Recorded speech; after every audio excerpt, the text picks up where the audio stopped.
Happy Tuesday, everybody, and thank you again for joining us for the live episode of Season's Sunflower Hour. You guys know the drill. If you have been here, if you are part of the family, thank you so much for coming back and joining us. We're so happy to have you. And if you are brand new, if you have never watched the show before, welcome. We're super pumped to have you here. Make sure you guys hit that follow, hit the like. Just hit all the buttons because you guys want to stay up to date on what's going on. And I promise you, you do not want to miss our shows moving forward. So stick around. I hope you enjoy it, and welcome to the Sunflower Hour family. Now we have some super awesome things coming up this month. The year is going by so fast already, guys. Can you believe April is around the corner? But right now, before the month is over, we have two amazing events I want to get you guys all up to speed on. You've heard us talk about the Walk ALS before. Well, on March 24th at 6 p.m., the Walk ALS Chicago kickoff is happening. This is so exciting. If you guys have any interest in this, if you guys are walking, if you want to join a team, all the good stuff, come out and join us. It's going to be Camp United theme, which is awesome. So all things camp related are going to be here at this event. Come out, you'll learn about the impact of the walk. You'll get some really awesome fundraising and team building tips and discover new ways to make your walk experience incredible. You guys have heard us talk about the walk before, so make sure you check this out and save the date on your calendars for the upcoming walks. They are great family events. Even if you are not participating, if you are not walking, you can still come out and have a great time and meet some incredible people. So Corinne will be putting that information up in the comment section. She'll direct you to how you can find all the information on that kicking off on March 24th. So don't miss it. There's also, we have on the 25th. So, why don't you just make it an amazing Hope ALS filled weekend? The next day on the 25th, we have the screening of Stitching Strength, Fashion, and Hope in ALS. I am so pumped about this. This sounds so exciting. They're going to be having a screening of this film that captures the fight against ALS through creativity, courage, and connection. And even more than that, after the film, there's going to be a live Q&A with Dr. Richard Bedlack. This is going to be an awesome event. Now, the event is completely free, but you do need to RSVP. So make sure you let us know that you will be coming if you are free. That's on March 25th. And the information for that will also be up in the comment section. So check that out. Corinne will be taking care of us all show long. She'll keep you guys up to date on all the things that you need to know. Now, I want to get straight to it because we have such an incredible guest. I know you guys are going to love him, and we want to get every second we can with him. So let's get straight to it. Tonight, you're going to get to meet somebody whose story is so powerful and deeply inspiring. Now, what makes Greg's journey so remarkable is so much bigger than his diagnosis. It's how he has chosen to respond to it. Now, after being diagnosed in November of 2023 and given just 2 to 3 years to live, Greg made the decision to face this challenge with faith, strength, and complete purpose.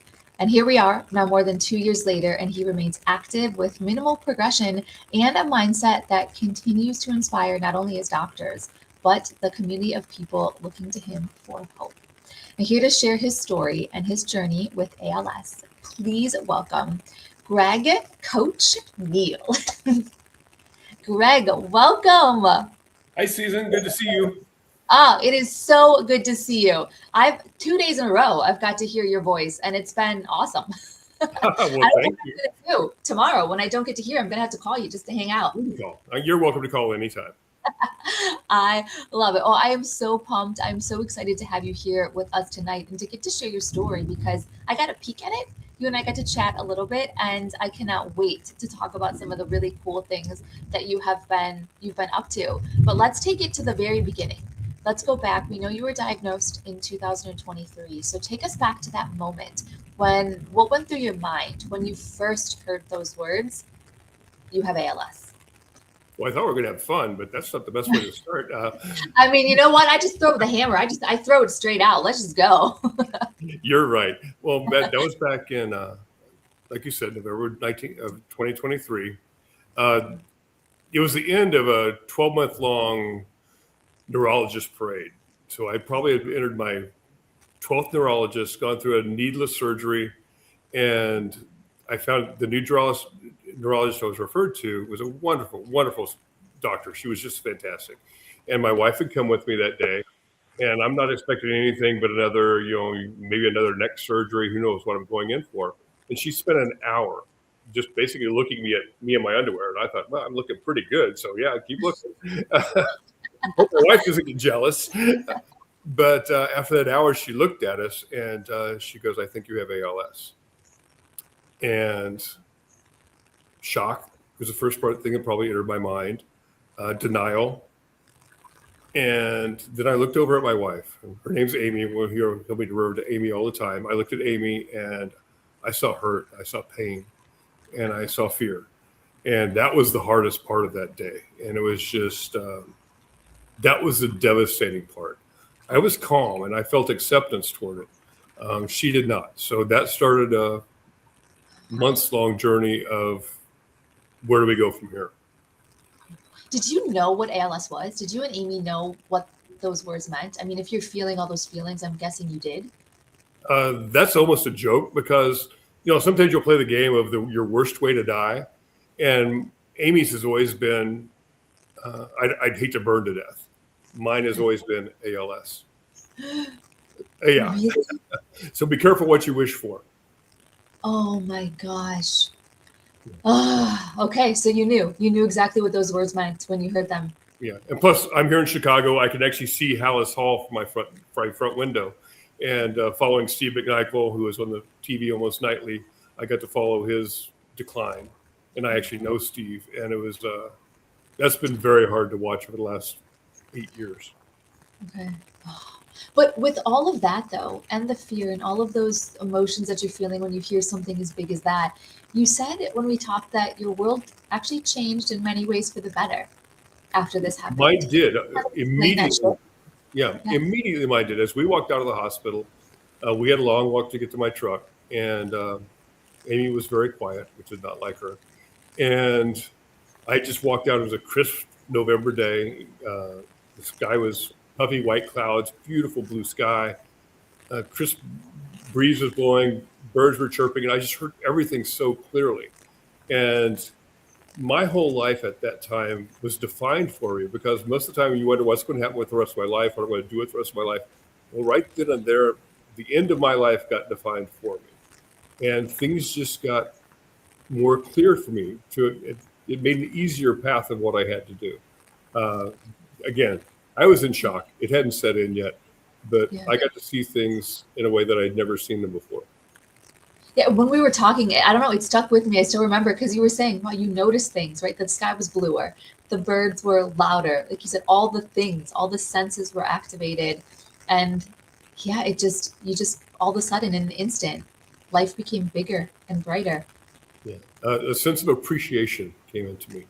And gratefulness that I am blessed to live where I live, to have the life that I have lived. Everything, my life didn't flash before my eyes, but I just felt this huge gratitude for everything I had seen thus far and everything that I had going forward.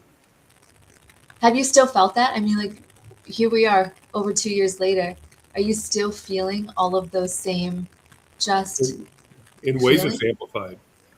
Because in March of 2024 is when we got our second big famous second opinion. And that's when I had a doctor look at it. Amy came out with me and she looked at us, and she wasn't a very nice person. And she looks at us, you have 2 to 3 years to live, get your affairs in order. And again, I had to look at Amy suffering, and that was horrendous. But by then I did a lot of research. I understood what I was up to. And I was determined to celebrate every moment that I had left, especially every whole moment that I had left with her and just with the life that I am living. And it's been that way. And it still is that way to this day. I get to be on the podcast with you. Hey. That's it. Mic drop. This was the moment you were waiting for. I knew it. There we go. Oh, I'm just kidding. No, I'm so pumped. You have the best energy. You just have the best attitude. And I think it's so beautiful. Here we are talking about something like ALS that is so heavy. Like you said, you know what the end result is, right? You know where the future is going with this, and you have the best outlook. I think it is, I said it in the intro, right? It is beyond inspiring. I think it's so incredible that you can smile about it and laugh about it and see the beauty in the cards that life has thrown your way at this point. It's incredible. It's absolutely incredible. That's death humor. Okay. No, I can't joke about it because it's, we're all going to die. We're all going to get there eventually. It's just Yeah. my path is more determined than most. Yeah. Well, and that kind of leads me into the next thing I want to talk to you about, because do you feel like in any way that this has changed you? Do you feel like the same person you were before this diagnosis, or has this created sort of a new version of you? A new Um, outlook? I am I'm definitely different because before I felt like I was a very selfish person. It's just kind of, it was about me. What am I going to do? How's my life going to go? And all of a sudden, when I started feeling the blessings and realizing the blessings I was surrounded by, I'm like, it's who am I to keep these to myself? I really wanted to share those with anybody and everybody I met. And so at one point, somebody told me, when you see a smile, you see God. And I wasn't a big smiler. And I'm like, you know what? But who am I to deprive somebody else of that? And I was determined to go to Dog Park and walk through there and smile and say hi to everybody I met. And I've been doing that for 2.5 years now. If I go to the mall, if I go anywhere, and I meet anybody else, I have no problem smiling and just saying hi. How are you? Yeah, I love it. I love that. I love that. Well, with all of this, with this new positivity, I shouldn't say new, with the positivity and with this beautiful outlook you have, I want to talk about strength, because in my opinion, you and everyone I've met on the show that is in this journey with ALS, the strength and the courage that all of you that I have seen fight with is next level. It is absolutely incredible. So for you, how do you define strength? I mean, has that changed for you as well? Your outlook, we know your outlook's changed, your attitude's changed.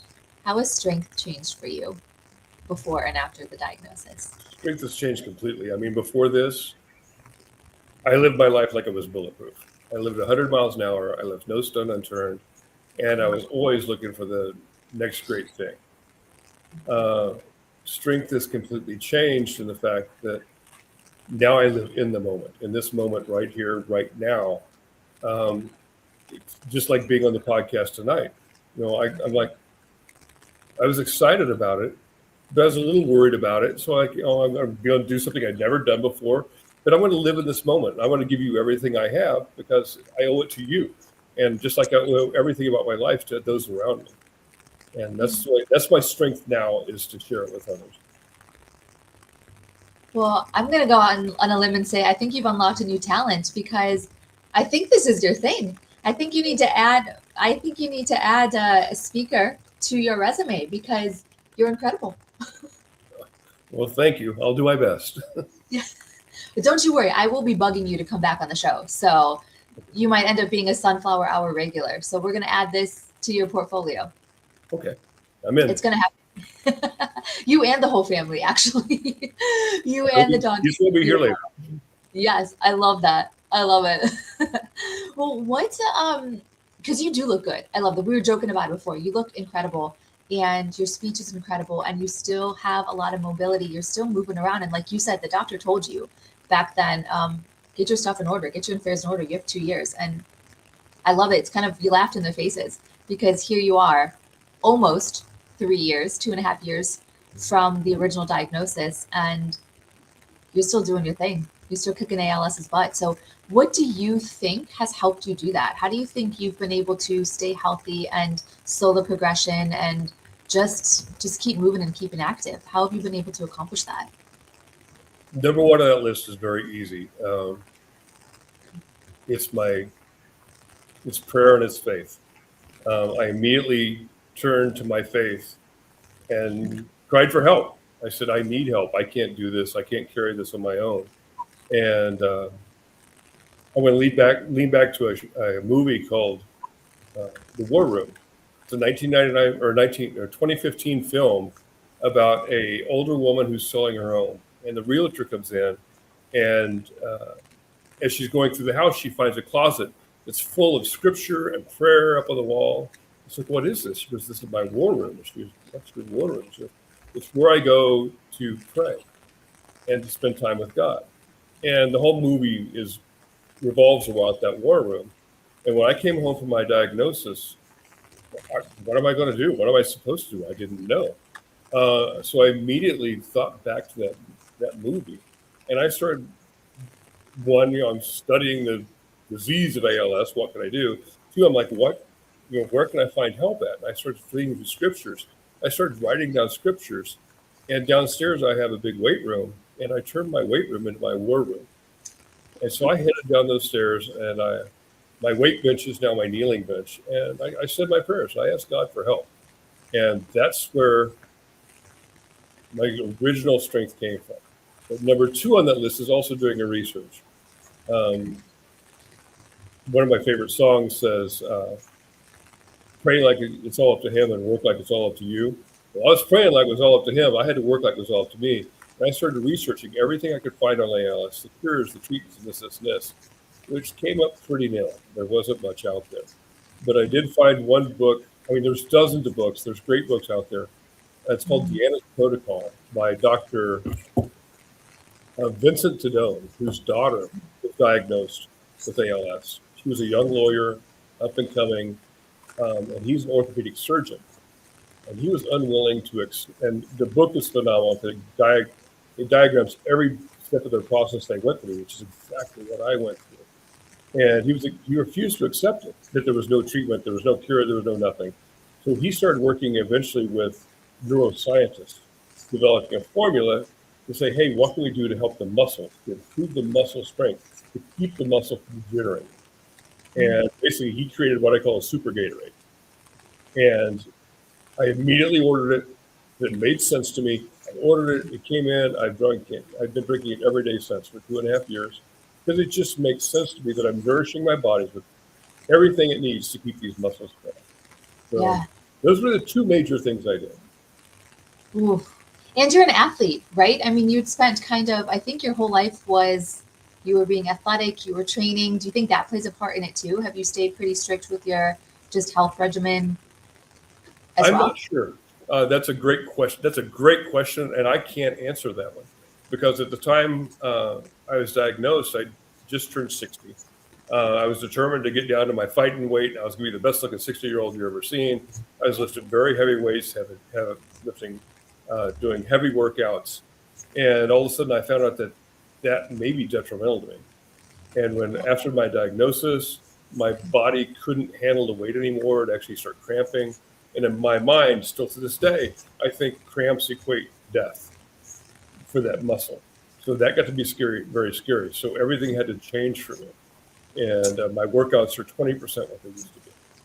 But I still work out. I still do what I can. I just listen to my body very carefully. Amazing. Talking about your faith for a second, is that a huge part of what gets you through those hard moments too? Because look, let's be serious. We're laughing. It is beautiful. Your spirit is great. You have this positivity, but I know that not every day is great. Right? There are still hard days, and this is a heavy diagnosis. And when you have those moments, when you hit those hard moments, or the fear kicks in, or life just gets tough, what helps you get through those moments and get back to this beautiful, sparkling, positive shine that you have? Well, I have to digress on that question because hard days pretty much don't exist for me anymore. But going back to when I was first diagnosed, I didn't tell anybody for months. Anybody. Amy and I were the only two that knew. Because that's the way I wanted it. And that's the kind of person I was. We'd actually gone to spend Christmas with her mother in Florida. And day one hard day happened in the shower at her mom's house. Amy and her mom were out shopping somewhere. And it hit me in the middle of a shower, and I hit my knees crying my eyes out, feeling sorry for myself, saying, "Oh, why me?" and all this kind of stuff. And I just started talking to God. I said, "God, please help me." I said, "What am I supposed to do? How am I supposed to handle this?" And it was 15 minutes, and it was gone. And I'm like, okay. They got home. They have no idea anything happened. And it's only happened one other time, probably 6 months later. I was driving in the car, and I lost it. I felt sorry for myself. And I spent 5 minutes crying and just probably had my why me moments, God, why are you doing this to me moments. And by the time I pulled in the driveway, it was gone. Because that faith that I have inside me now, I just don't believe that ALS is going to take me anytime soon. I just don't believe it's going to happen. And anytime I do have the slightest doubt, Mhm. I say a prayer about it. I say, what's going to happen? And you know what? It doesn't happen. And it still hasn't happened. My favorite pastime is baffling doctors. I mean, there are other things you could be doing. That's a fantastic one. Yeah. Just throwing them for a loop, confusing them left, right, Yeah. and center. Good for you. Yeah. Well, I'm going to Well, be at the Mayo Clinic next month. We'll see what they have to say. I love it. You're gonna have to keep us updated on this because yeah, you are doing so incredible, and I love that you just keep let them throw any kind of time frames at you, and you will just knock them right aside. Yep. It's beautiful. You've talked about your beautiful wife, Amy. What has she meant to you? How has she played a role in this journey? Well, another tough question. Thank you. She's everything. She's everything about this journey. She is my rock. She is my best friend. We joke about all I do is care about her, and all she does is care about me, and that's our relationship in a nutshell. And I've addressed that. I saw her in pain. She was in so much more pain than I was, and it lasted for months. And she kept saying, "I wish I could get where you were." And I had the task of bringing her up to where I was, the positivity, the faith, and that's probably what led me to eventually share my journey because she'd broken in front of our pastors and cried in front of them, and they'd given her phenomenal support, and that was fantastic. And eventually, I have a group of men that I meet with every Saturday morning called ourselves the G10 at church, and I'm the youngest member, 64, youngest member, and these are some of the best men I've ever met in my life, and they're great men. And months later, I told them, and these guys cried for me, they loved me, and they prayed for me. And more than that, they prayed for Amy because that's the first thing I asked for. I said, Amy needs your help. No matter where I'm at, what happens to me, she needs your help and she needs your help. And I watched these guys bow their heads in prayer, earnest prayer for her and for me. And you're seeing the results right now. And that's where my faith, my belief, and my optimism that she's always going to be okay comes from right there. How is she feeling with everything now? That's a great question. We should have her on here for that one. Um, You you know what? She has a very positive attitude toward it. It's not something that we discuss much because we don't have to, and that's a Yeah. beautiful thing. We have a little fun thing we do when tough questions have to come up. We tend to discuss them in the hot tub. So if you've got hard questions, take your clothes off and jump in the hot tub. The answers come pretty quick. easy. I like that. So all the married couples listening in, I mean, that sounds like it could stop a lot of fights. So maybe we should all take that advice. Yeah. Especially in the winter in Chicago. Because you don't Fair. want to hop out and storm out in the snow. No, not fun. It is fair. That is fair. And you guys are having some of that weather, right? You were telling me it's cold and snowy there. So you're in it. Reminded me, yes. You're 22. You're in it. I'm so sorry for you. No, you're not. No, you're not. I'm going to say it though. I'll lie to you here and tell you that I do feel really bad about that. But I think that you and your wife should add it to your list of possible things to do. And now you have a friend on the other side of the world. You two are welcome to come visit in Bali anytime you want. You want to escape You that can count snow? on that one. Come on over for real. Done. Absolutely.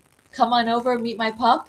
Have fun. We'll take you to some cool places. I'm in. I like it. I do. Oh my gosh, I have this. I'm not even paying attention in life. I've just been so happy talking to you. What is something that your wife has done that and she's probably here listening too, that means more to you than words can even describe? It sounds like you guys have an incredible relationship. Can you share? Can you share a little story with us? Well, this one actually blew my doors off, and I don't think I've ever expressed this to her. There she is. There's my sweetheart. It's a beautiful one. She started a new job in January, and one of the first things they did, or she got pulled into, is they had a team building event away, which is a 3-day offsite event. And she came back. She felt great about the new company and things, and she told me that one thing they did was the team builder they'd hired set them all in a circle and asked them, "Who inspires you? Who do you look up to?" And because she's the newest, she was the last one to go. And the whole time she's talking about what other people were talking about. And I'm racking my brain to think, what's she going to talk about? Who is she going to pick? Her dad? I couldn't think it. And then all of a sudden she tears up and she says, I picked you. And yeah, you want it in a nutshell, that's it. I mean, of all the people in the world in history, she picked me. And why do I love her so much? That's it. You guys are so beautiful. How long have you been married? Oh, this will be, help me out. 17, okay, this will be 19 years, but we've been together for 25. So. Oh, amazing. Amazing. I love a good love story. So is there a beautiful story there on how you two met 25 years ago? Oh, yeah, you didn't expect that. That was actually, we were both bikers. It was the Toys for Tots ride in Chicago, which I'm sure you're familiar with. The first day, the first Sunday in January, on a motorcycle with 5,000 other riders, and that's where we met in 2001. Oh my gosh. Was it love at first sight? Did you know I'm going to marry that girl? Oh, no. Not at all. For the first time in my life, we actually became friends, and we were friends for over a year before we ever had that first date. And then it progressed there. It was just 25 years later. Here we go. Yep. Amazing. Oh, I'm telling you, love stories are my absolute favorite. So I am so glad that that you found your person. I'm glad you guys found your people together. It's really beautiful. Well, if you love stories, the next time I'm on, we'll tell you about the proposal. Not this time. You'll have to wait. You'll have to bring me back for that. You know what? You are learning fast, my friend. Tease him. Get him to come back to another episode. Look at you. I think that live stream shows are in your future. You've already got it down. You're a pro. Amazing. Okay, so then you guys are going to have to come back and tune in on the next one so that we can hear the proposal story. That's amazing. We'll have to have you back for sure. Okay. I do want to talk about, though, your blog, because I would be crazy not to address this. I want to share this with everybody. You shared it with me, and it was absolutely beautiful. You've created a blog called The Mustard Seed vs. ALS. Tell me a bit about this, because in this blog, you're sharing your journey with everything, with your faith, with your daily actions that you're taking to push back and fight this disease. And you're really encouraging others to believe that even the smallest seed of hope can move really big mountains. So can you break down the name for us? Why did you want to start this blog, and where did that name come from? Well, it goes back to the war room and Matthew 17:20, which says, if you have faith the size of a mustard seed, you can tell this mountain to move from here to there, and it will move, and nothing will be impossible for you. And I clung to that verse, and I basically challenged God, if that's true, show it. It's true. Here's my faith. I'm giving you my faith. Show me I'm going to be around for 20 more years. And well, I'm still here, and I've just it's everything to me. In that since then, I've challenged myself. There's a song out there by Luke Bryan, "Pray About Everything." Like, well, if I've really got faith, let's start challenging things. I do. I pray about everything. It could be traffic. It could be hope my dog behaves that day. It could be growing hair, but that hasn't worked very well. You and my dad both. My dad, if he's watching the show, he's right there in there with you. But it's just I do. I'll pray about the smallest little things, and it's amazing how many prayers get answered in the smallest way. And then I start talking about the big things, and it's just and that's where it all came from. It's about sharing my story. It's about sharing my faith, because so many people I'd run into have lost their faith because of disease. It could be this, it could be cancer, it could be divorce, it could be anything. And it's just so sad that they have nothing to fall back on. And I'm blessed to have this to fall back on. And I'm like, again, who am I not to share this? Who am I to keep this to myself? So do you feel like it's been a bit therapeutic for you? Has that been your way to just kind of release some things, and when you're sharing the stuff you're going through, do you feel like that's helping you as well? A lot of people have said that and assumed that. And for me, that's not true. That's not my way. If I had my way, nobody would know this. I would live with this on my own. Uh, this is something I do for other people, which that in turn is therapeutic if I can help them. That's where the therapy comes for me. It's not helping me to get it off my chest because I don't really care to. I don't care to talk about it. But if I can help somebody else and in return I see that help, that's where the therapy comes from. That's awesome. Have you seen that return? Have you been able to connect with other people that are going through this journey as well? That's the hardest part of this, and it's made me question it. Through social media and the website and everything that's going on, I contact a lot of people contact me, and I try to continue the correspondence. On a weekly basis, I lose one person a week from this taken by this disease or other. I mean, I have cancer treated, and that's hard. But one hit me very hard, and I can say his name now. He's from Montana. His name's Darren, a young man, beautiful young family, beautiful wife, two young girls, 5 and 7. And he was diagnosed the same time I was. And we started corresponding. His disease progressed very quickly. And there's a doctor out there, Dr. Bedluck, you actually talked about the film this to me about him, out of Duke. And he has done a study that has identified 63 cases of reversal in history of ALS. 63 in all of history.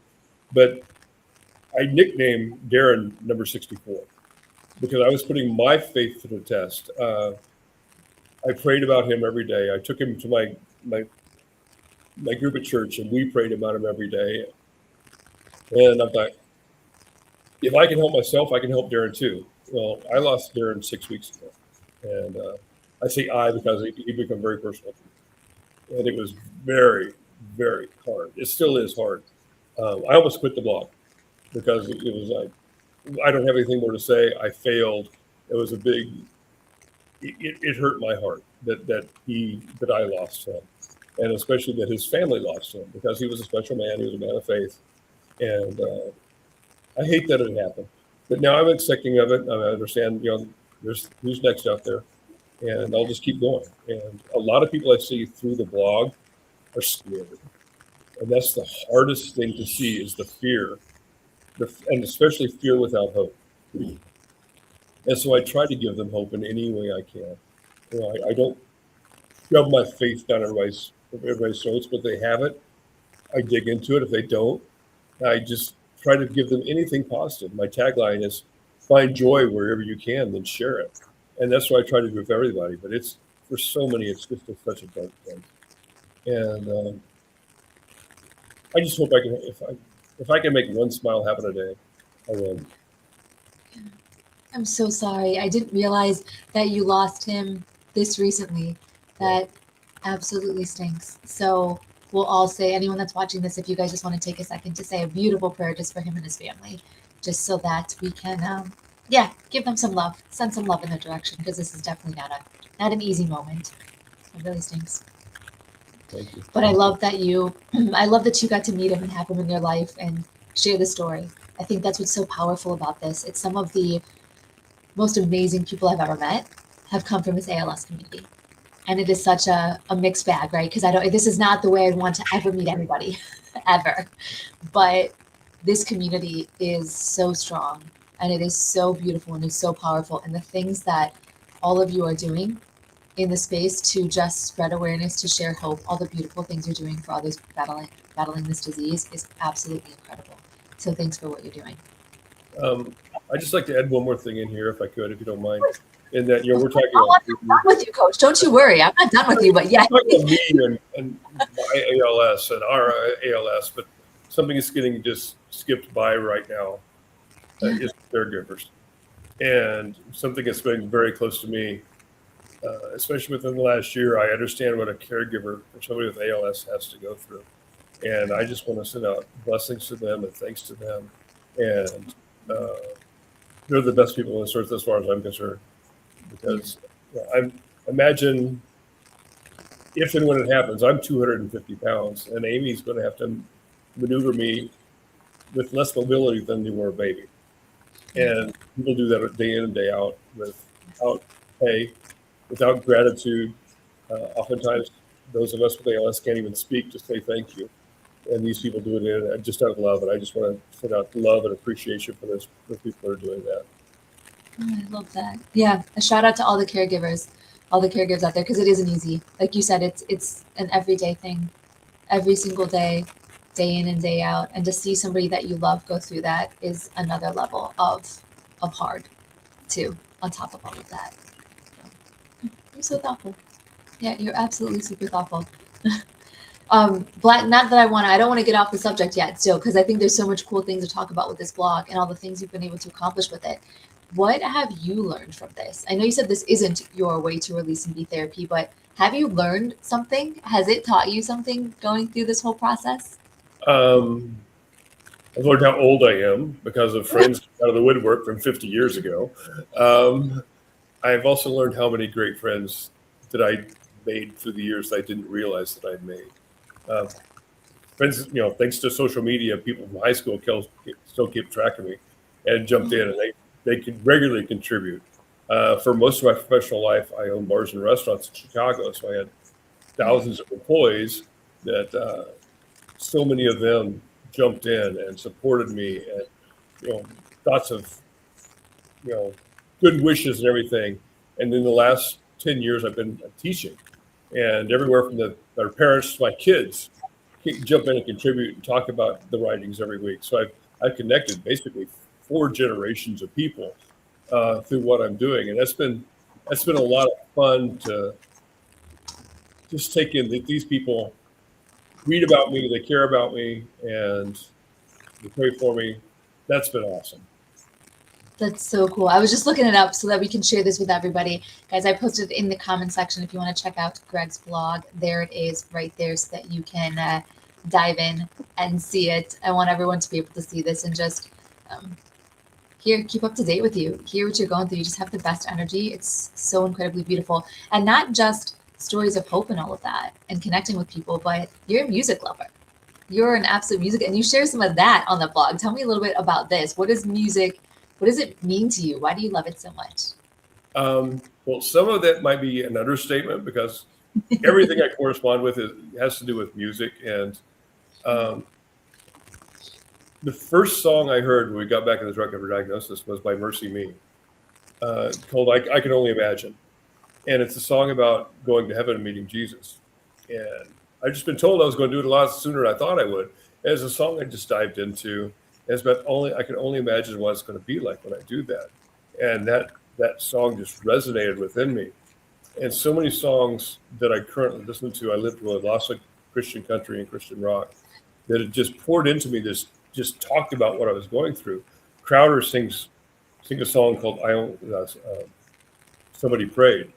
And we just saw Crowder in concert last week. And it's just the most touching song about anything can happen if people are praying for you, if anybody cares for you. And I'm a walking testament to that. And I talked about Luke Bryan, where, pray about anything. So many people just, they talk about things that resonate with me and that actually touch me and make things happen. And I was like, it's just, songs bring words to life, and they sit within my soul and they comfort me, and I love to share them. But there's also the fun part. As I grew up in the 70s. I jump back to 70s rock and roll all the time. And I love to share that, bring back memories from back then. And those are probably my most popular posts, is when I put the nice 70s rock and roll into it. What is one of your playlist? If we're jumping into the 70s rock and roll, what's making that playlist? Oh my goodness. I can't get a playlist, but I've been to hundreds and hundreds of concerts. And I've just got to look back at the ones I love the most. Journey, I've probably seen a dozen times. 38 Special was a lot of fun. I've only seen them recently, and they were older than I was and basically in walkers. But man, what a great show they put on. But our originals was Boston. Actually, my concert was Boston way back when. Yes. And, just going back to the old rock and rolls, Aerosmith was absolutely, the Toys in the Attic album was life-changing to me. And so just anything old rock and roll is fun. Led Zeppelin, we had fun with that. But I mean, that's my favorite genre of music, that and country. I've still got Boston and Journey are on my playlist almost daily. I mean, music was just classic back then. But you It got to gave get you, Leonard Skinner because it crosses over. yeah, all the feels. That and Brandon Lake, his voice. I mean, that's not 80s rock, but oh my goodness, it's all the feels. I was listening to it while I was getting ready today for the, especially in your honor, honestly. I was listening to my beautiful spiritual playlist of just all of the songs that just get me pumped up, gets me pumped up for doing these shows because it just gives you all the feels. Well, I'll give you a new one, Larry Fleet. He's been Ooh, around for quite some time, okay. but he's not a well-known artist. He actually put a song out, "Amazing Grace." But I call him a dirty country singer. It's just dirty, gravelly voice. And he sings "That's Where I See God," a bunch of just great songs. Look him up and Yeah. let Pandora play and let him play his music. You'll love Okay. it. But the There. kind of music you like, it mixes country, it mixes rock, and he's cool. Ooh. I think so. You and I we're music friends. You and I could share playlists. We would get along. We could share Huh? playlists. Yeah, I'm gonna have to introduce you to some of our other Sunflower Hour past guests who are music lovers as well. This could be a whole new concert going buddy relationship being built here. Name that tune. Yes. Oh, Corinne, you heard it. You heard it here. You and Sam. We'll have to have I love competition, so we'll have to have all of you on for a show for music trivia. Name that too. Battle it out. Make you guys go head to head on music. I love that. Do you and your wife have a song? Is there just one song that when it comes on you have to dance and go crazy, or it makes you think of her, or Well, the no, I first? just introduced to him when we saw Crowder last week. Somebody prayed came on, and it's just we were holding each other like crazy. Well, this weekend we actually see Mercy Me, so I can only imagine is going to play, and I guarantee you we're both be standing in the audience crying our eyes out. Oh, amazing, amazing, amazing. And there's a movie too, right? I think It is. Mercy. There's a movie. Yes, I saw the movie, and I feel like there was a second one too, right? Did He part? just came up with the second one. Bart wrote the movie and came out with it, and he's Yes. got an amazing Sometimes I story. know So things. yeah. Sometimes I'm up to date with pop culture, even though I have no TV, no radio, none of the things. But you're on TV. This is my only glimpse of it. This is my only glimpse of it. How funny is this? I live in the shadows. If I'm being serious, I live out here in an island, right? I have no TV, I have no radio, I have none of those things. It's crazy. Very interesting. I like it. Yeah, I know. We'll have to. That's a different set of conversation for a different day. You'll see. You'll see when you come to visit me. It's a very different life. It's a very different life. Okay. Yeah. I love that. The mustard seed. I think this is so cool. By the way, I just love everything about this. I love that you use that as a name. I love that you told the story behind it. But if you had to think, I'm sure there's so many examples in your life. But what is one small mustard seed moment that led to a big shift for you? Could be anything in life, in mindset, anything. You're looking at it. I'm not supposed to be here. And it's the only thing I can really reflect. It's not a small moment. It's magnanimous to me. I'm still here. I'm not supposed to be here. I'm not supposed to have two hands that function. I'm not supposed to be able to speak to you, and I am, and I'm functional. And nobody, literally nobody who I meet has any idea that I have ALS. It's a complete shock when they find out. And I can only credit one thing with that, and that's God. And that's my mustard seed. That's uh, pat myself on the back a little bit. At least I've got a little mustard seed worth of faith. Yeah. Not a little one, my friend. A very big one. You're a walking miracle. Absolutely. Absolutely. Do we have a guest? Is she Diesel, coming is he coming to visit? Diesel's going to join us. Introduce introduce the new star of the show. Yeah, this is Diesel saying Happy St. Patrick's Day. I love it. I love it. I love it. Happy St. Patrick's Day, Diesel. Oh my Okay, you're goodness. in the warm. He's got snow on his feet. Oh, get off of me. He brought Daddy a special present for the holiday. Yeah, actually, I should have hit you with that. Where's your beer? Where's your beer? Where's your toast to the whiskey? Where's your drink for St. Patty's Day? Uh, I was good and I didn't bring them on. No judgment. Safe space here. Safe space here. Oh, believe me, back in the old days at my bars, they were all Irish sports bars. So this is my biggest day of the year. In Chicago, right? Around the Yes. city? Yes. Very cool. Very, very cool. Do you still have any? Are you Nope. still in At 50, I said, no, thank you. We're done. I sold them. They still exist, but not owned by me anymore. Okay. But they still live to tell the tales of all the wonderful stories that have happened inside there. Are they still Irish sports bars? Let's see. Two of them are. Very cool. Very, very cool. Okay. I love that. What is something that, I mean, your journey has been really unique, but you know what it's like. You are walking this, you have many friends that have ALS. You're speaking to a lot of people that are going through the same journey. What is something that you feel like maybe is misunderstood about ALS? Goodness, I'm losing my voice talking to you. No. It's like I said, do you look back and you see the fear for so many and the questions and the what do I do next? So I refer back to the two things. Depending on where they're at, how well I know them, and the first thing I'll tell them is watch the movie, The War Room, because it's a playbook. It's like, okay, if you have faith, you will understand this and you'll be able to start your journey right there. And it's what a great place to start it than when asking for help. And the second is to start your research. But research is it should be very poignant to the person that's reading it, because there's so much information. And there's two different types of research. The research that's scientific, which isn't going to make sense to most people, including yours truly. But you can read through it and you can try to find something in there that might make sense to you. And the other type of research is the outside the box research, because there's a lot of blogs out there. There's a lot of stuff on social media about treatments that are curing ALS and stuff like that. Well, they're not true, but there is good stuff out there, or there is something that you may be able to use out there. I said, but do your own research and don't buy into anything unless it makes sense to you.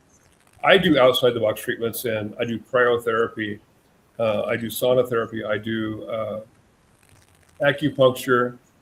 I do all sorts of, I'll do those therapies because they make sense to me, but I think they actually can correspond to what my disease is trying to do to me. I've been up and down on different types of supplements. If the supplement makes sense to me, I'll give it a shot. Does it work? Does it not work? Back on the science side of it, my doctor, I've never taken a prescribed drug for ALS. The best thing ever, you'll live for 2 months longer. And I wasn't interested. I don't care for drugs to begin with. But this latest drug is actually for epilepsy. And he says, to help prevent cramping, which is the thing that always scares me the most. I get micro cramps that in my head says, okay, it's cramping now, it may die tomorrow in the muscle. So he says it's supposed to help that, and it actually helped. I actually increased my strength in my left hand. So that was something that was so exciting to me. I actually wrote about it in a blog one week that I could actually, because part of my workouts used to be doing pull-ups, and my left hand would fall off the bar. And now I couldn't hang. Well, guess what? I hung for 3 seconds the other day. And so I had an improvement, and I equate it to the drug that he actually put me on. So that's the science side of it.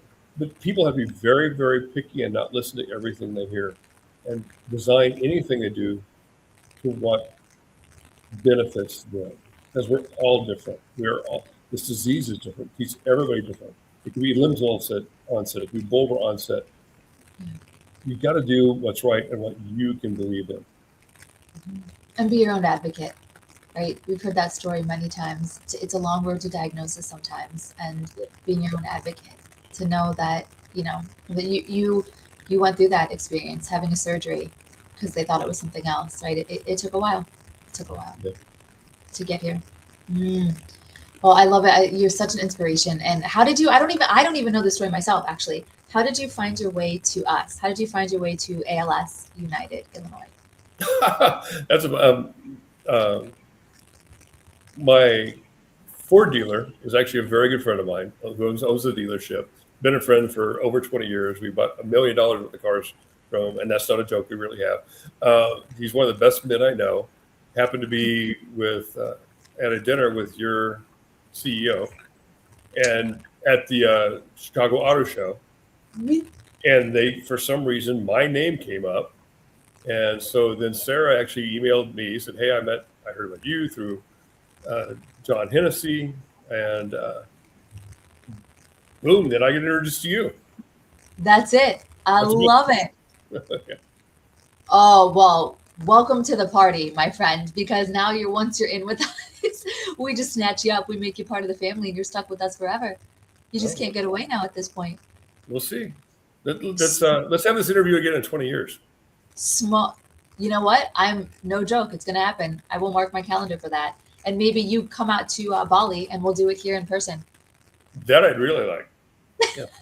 I mean, I want to see you here before then. We're not going to wait 20 years to make that happen. But Okay. yes. And I hope that by then, I hope that you and I can both be celebrating and laughing because there has been a cure or it has become a livable disease because you'll still be here to talk about it. But let's make sure that everybody else that is battling this is here to smile and laugh about it too. Amen. Yeah. I like it. We're adding that to the calendar. No joke. 20 years from now, I'll meet you St. Patty's Day. 20 I like years it. from Yes. St. Patty's Day 2046. Yes, yes. We're gonna add that to the calendar wherever we are. It's like an epic movie. Wherever we are in the world, we'll pick a meeting point and or virtually we are gonna meet 20 years from now on St. Patrick's Day. I am You got a so date. I am so in for that. I love it. Well, on that fun, like quirky idea, what did I because I don't want to stop without asking this question. I think you're gonna have a great answer. What's something that you know about life now that you think most people don't realize? Surprise! I'm not bulletproof. We found a bullet that penetrated the armor, and like I said, I've lived bigger than life my whole life. I've always been one of the biggest guys in the room, the strongest guy in the room, probably the meanest guy in the room. Well, I found something that can take me down, and guess what? Everybody knows it now. Yeah, but you know what? It's not taking you down. You are putting up one heck of a fight and you are kicking its butt. So it is not taking you down. It is just giving you a bigger voice, a bigger purpose, and something beautiful to share and fight for because you're making a difference for all of those that are also walking down that same journey. Yeah, absolutely. Absolutely. Well, I am so excited to get to know you. I am so glad that you are. I'm sorry that the show is what brought us together, but I'm really glad. Yeah, I'm really, really, really glad that you're in my life now. And it has been an honor to meet you. Thank you for everything. We didn't even get to touch on that, but you have raised, or, we've got a couple more minutes if you want to say it. You have raised some incredible money for ALS research to help move it forward. Do you want to throw that out there, what you have been able to do? Just one of the friends I talked about, we were at the Les Turner ALS Walk for Life, and surprise, we had the most people there. And second surprise, we raised the most money. We raised over $140,000 for the Les Turner Association. So I'm very proud of my friends. Thank you all. Incredible. I mean, that number is $140,000 to help move this forward and help those living with ALS. That is absolutely incredible. So, Coach, thank you. Thank you for everything you have done. You are, I don't say this lightheartedly, you're an absolute inspiration, and your energy is so darn infectious. I am so happy to have met you, and thank you for everything you're doing and being a part of our family now. Thank you, Susan. Love to be here. Yes. I'll see you. I'll see you again before, but I will also see you now on our date 20 years from now. Sounds good. Thank you. See you later. Oh my gosh. You guys, I don't know if anyone else is feeling it. I was getting a little bit misty during some of those talks and conversations. Greg has been so incredible, and the spirit that he gives and the help that he is giving to everyone fighting this battle as well has been absolutely incredible. So guys, please keep both him and his beautiful wife in your prayers. Keep his friend, keep everyone that is fighting this battle in your thoughts and in your prayers. Together we can make a massive difference in the fight against ALS. So thank all of you for being a part of this show, for sharing, spreading the message, and for everything that all of you do. And guys, until the next show, let's smile more.